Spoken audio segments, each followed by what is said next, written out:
تو مجھے بتا رہے تھے کہ انہوں نے مجھے گھیرا ہوا ہے، اس وقت بہت زیادہ لوگ ہیں،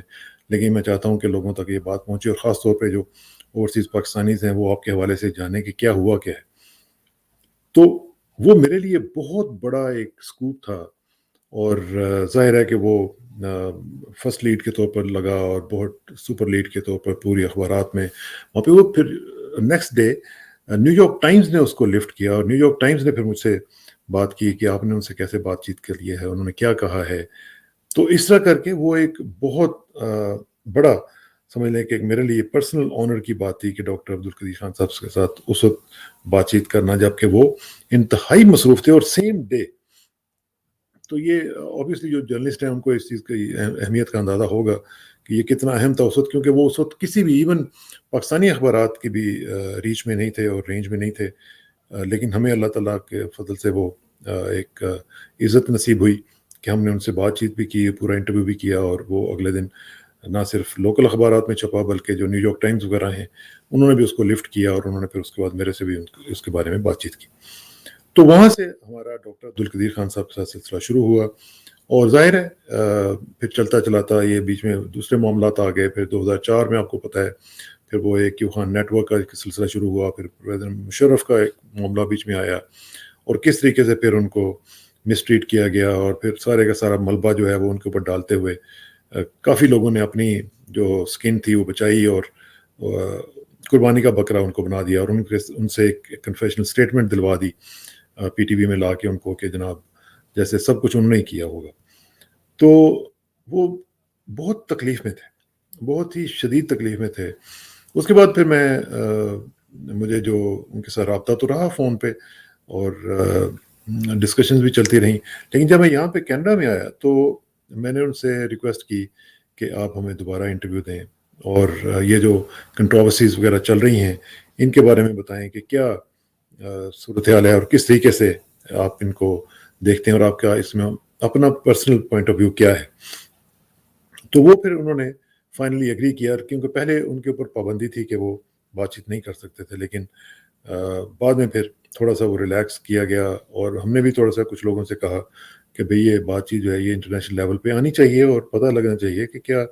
اصل کہانی کیا ہے اور کس طریقے سے۔ پھر آپ کو یاد ہوگا کہ میں نے ان کا انٹرویو کیا، میں اس کا لنک بھی یہاں پہ لگا دوں گا، آپ ذرا دیکھیے گا کہ اس میں انہوں نے بہت ساری تفصیلات جو تھیں اس میں انہوں نے بتائیں، اور کس طریقے سے معاملات جو تھے وہ چلتے رہے، اور کس طریقے سے ساری چیزیں ہینڈل ہوئیں، کہاں کہاں پہ ان کو ٹارگٹ کیا گیا، اور کس طریقے سے ان کو رسوائی کا ایک نشانہ جو ہے وہ بنا دیا گیا۔ اور یہ پھر سلسلہ چلتا رہا۔ پھر 2018 کی بات ہے،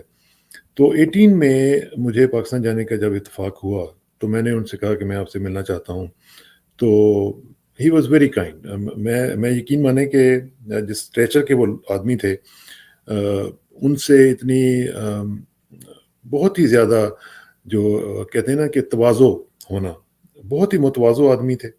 بہت زیادہ عاجزی اور انکساری کے ساتھ انہوں نے کہا کہ آپ ضرور آئیے گا، اور میں آپ کو اپنے گھر والوں سے بھی ملواؤں گا۔ اور اس طرح کر کے مجھے یاد ہے، میرا خیال ہے کہ فیبروری 2018 میں 16 تاریخ تھی شاید، کہ میں اور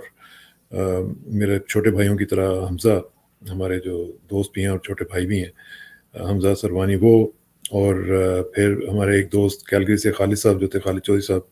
وہ تھے، پھر ہمارے جو ایک سابق میرے پروڈیوسر تھے وقاص، آج کل اینکر ہیں،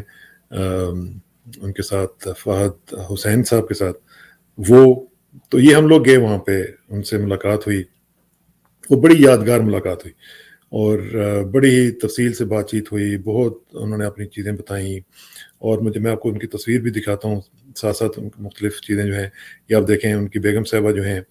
یہ بھی وہاں پہ موجود تھیں،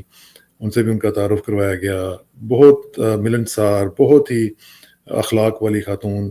اور ظاہر ہے، اور میں سمجھتا ہوں کہ یہ ایک ایسی خاتون جن کو جو اپنا سب کچھ چھوڑ چھاڑ کے پاکستان آئیں، اور پھر پاکستان میں انہوں نے آ کے ڈاکٹر عبدالقدیر خان صاحب کے ساتھ ان کا نہ صرف ساتھ دیا بلکہ جو مشکل ترین وقت ان کا زندگی کا تھا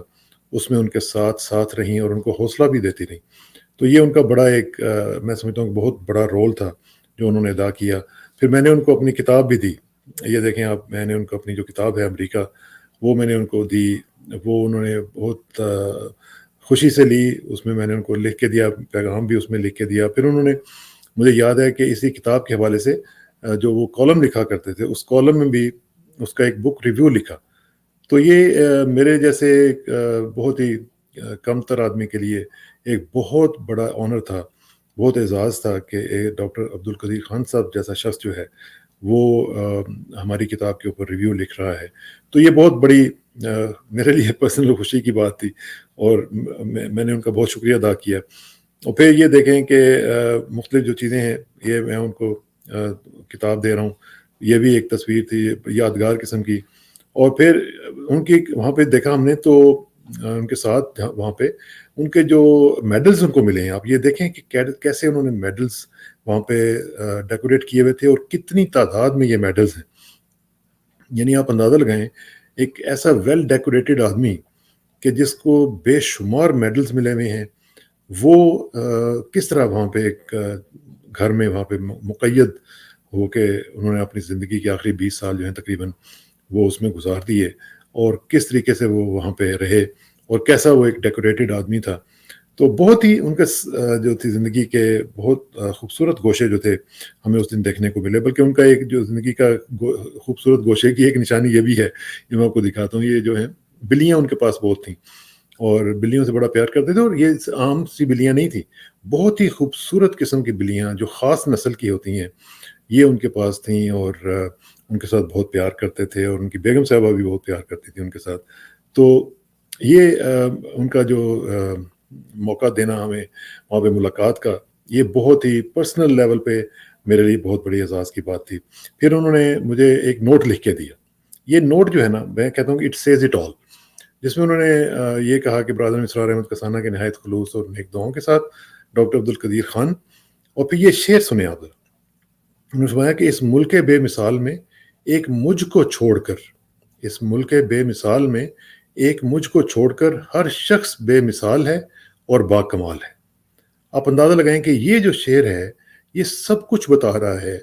کہ ان کو سب نے ٹارگٹ کیا، ایک بندے کو پکڑ کے سارا کچھ اس کے اوپر ڈال دیا، اور باقی سارے جو ہیں وہ بے مثال بھی بن گئے اور با کمال بھی بن گئے۔ تو یہ جو شعر تھا، انہوں نے مجھے ایسے نہیں لکھ کے دیا تھا، یہ انہوں نے جب لکھا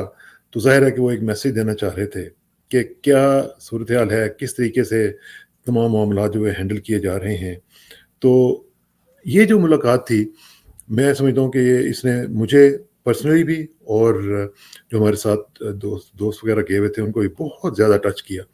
اور مجھے بڑا دکھ ہوا کہ انہوں نے بتایا کہ ان کی بیٹیاں جو ہیں ان کو بھی پوری طرح آزادی نہیں ہے ان کے ساتھ ملنے کی۔ اگرچہ ڈاکٹر صاحب کے ساتھ یہ ایک ضرور تھا کہ ان کو کبھی کبھی مختلف کراچی کے پروجیکٹس میں جو وہ چلا رہے تھے، مختلف جگہوں پہ، لاہور میں مجھے یاد ہے میرے کزن جو ہیں افتخار چودھری صاحب، انہوں نے ان کو پنجاب یونیورسٹی بلایا، تو وہاں پہ ایک بڑا زبردست فنکشن انہوں نے ارینج کیا تھا، اور اس میں انہوں نے تقریر کی، تو پورا جو ہال تھا وہ